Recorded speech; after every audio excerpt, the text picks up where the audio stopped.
নমস্কার বন্ধুরা, দিতির রান্নাঘর উইথ ব্লগ চ্যানেলে আপনাদের প্রত্যেককে স্বাগত। দেখুন, আজকে নিয়ে চলে এসেছি দুর্দান্ত স্বাদের একটা মাছের ঝালের রেসিপি। তো আজকের এই মাছের ঝালটা আমি তো ভোলা মাছ দিয়ে করেছি, আপনারা যে কোনো মাছ দিয়েই করতে পারেন। চলুন, আজকের মাছের ঝালটা খুব ইজি আর খুব ঝটপট হয়ে যায়। তো কিভাবে বানালাম দেখে নিন। তো দেখুন, আজকের মাছের জন্য প্রথমেই মশলাটাকে রেডি করে নেব। এখানে নিয়েছি সর্ষে বাটা, তার মধ্যে দিয়ে দিচ্ছি সামান্য একটু জিরে গুঁড়ো। এবার এই সর্ষে বাটাটার সাথে এই জিরে গুঁড়োটাকে খুব ভালোভাবে মিশিয়ে রেখে দেব। এবার চলুন রান্নাতে যাই। কড়াইতে দিয়ে দিয়েছি তেল। তেলটাকে আগে খুব ভালোভাবে একটু গরম করে নেব। তো এবার তেল সুন্দর গরম হয়ে গেছে, মাছগুলোকে ভেজে নেব।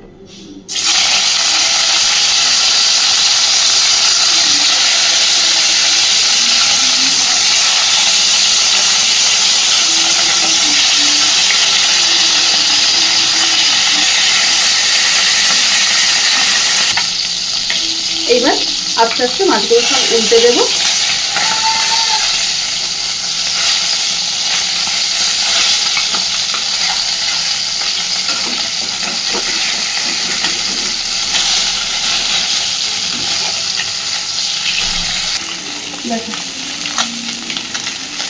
তো মাছ সব ভাজা হয়ে গেছে, এবার আমি মাছগুলোকে আস্তে আস্তে তুলে নেব।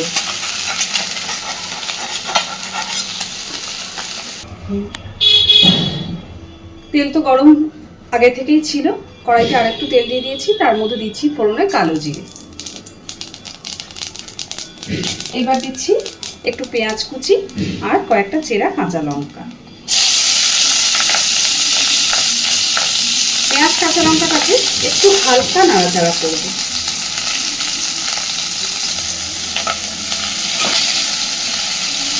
হালকা একটু নাড়াচাড়া করে নেব, ভাজবো না। পেঁয়াজটা কিন্তু একটু কাঁচা কাঁচা ভাবটা বজায় থাকবে। জাস্ট 1-2 মিনিট একটু নাড়াচাড়া করে মিশিয়ে নেব। দেখুন, সবে রং ধরতে শুরু করেছে। আমি কিন্তু পেঁয়াজটা ভেজে নিইনি, নরম করে ফেলিনি। এই কাঁচা কাঁচা অবস্থাতেই এই পেঁয়াজটা না ভাতে মাখার সময় মুখে পড়লে খেতে ভীষণ ভালো লাগে। তো এই পর্যায়ে এবার আমি দিয়ে দিচ্ছি আগে থেকে যে সর্ষেটা বেটে রেখেছিলাম, জিরে গুঁড়ো মিশিয়ে রেখে দিয়েছিলাম, সেই বেটে রাখা মশলাটাকে এবার আমি এর মধ্যে দিয়ে দিলাম। সঙ্গে সর্ষে তো যাতে পুড়ে না যায়, সামান্য একটু জলও দিলাম। এইবার একে একে দিচ্ছি হলুদ গুঁড়ো,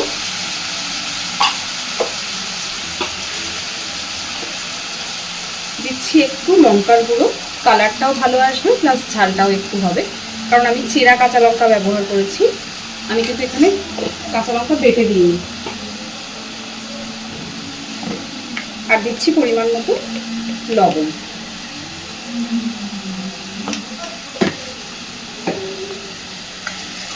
সব কিছুকে ভালোভাবে মিশিয়ে দেব। যেহেতু সর্ষে আছে, খুব বেশি সময় ধরে মশলা ভাজবো না, তাতে করে পুড়ে যাবে। দিয়ে দেবো এবার ঝোলের পরিমাণ মতো জল। আমি এখানে শিল ধোয়া জলটাই ব্যবহার করেছি। খুব ভালোভাবে ফুটিয়ে নেব। দেখুন, ঝোল সুন্দর ফুটতে শুরু করেছে। এইবার আস্তে আস্তে ভেজে রাখা মাছগুলো সব এর মধ্যে দিয়ে দেব।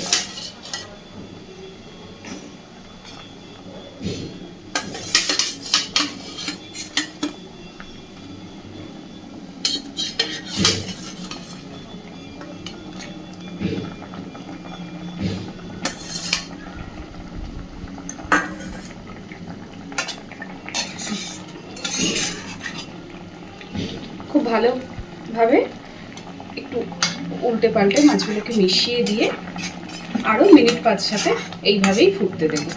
মোটামুটি একটু শুকনো হয়ে আসবে জলটা। আজকের এই রান্নাটা আমি ভোলা মাছে করছি, কারণ এই মাছটা এই রান্নাটা ভোলা মাছ দিয়েও খেতে ভীষণ ভালো হয়।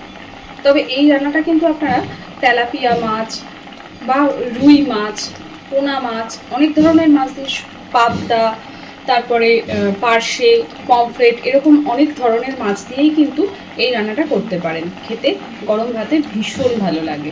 অবশ্যই বাড়িতে একবার বানিয়ে দেখবেন।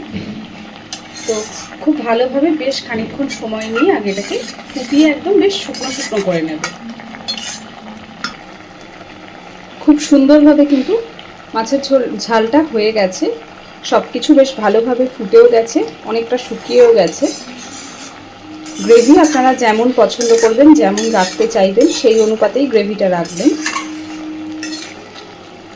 তো আজকের আমার এই খুব সিম্পল আর খুব ইজি মাছের ঝালের রেসিপিটা আপনাদের কেমন লাগলো অবশ্যই আমাকে জানাবেন।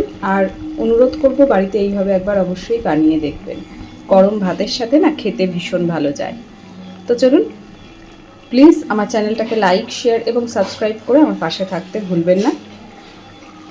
দেখতেই পাচ্ছেন আমি এইটুকু গ্রেভি রাখবো, তো এই পর্যায়ে গ্যাসের ফ্লেমটা আমি অফ করে দিলাম। তো আর কি, এই রান্নাটা গরম ভাতের সাথে জাস্ট ভাত বেড়ে খেতে বসে পড়ুন, অসাধারণ স্বাদ। তো আজকের মতন টাটা, আর এতক্ষণ আমার সাথে থাকার জন্য অসংখ্য ধন্যবাদ।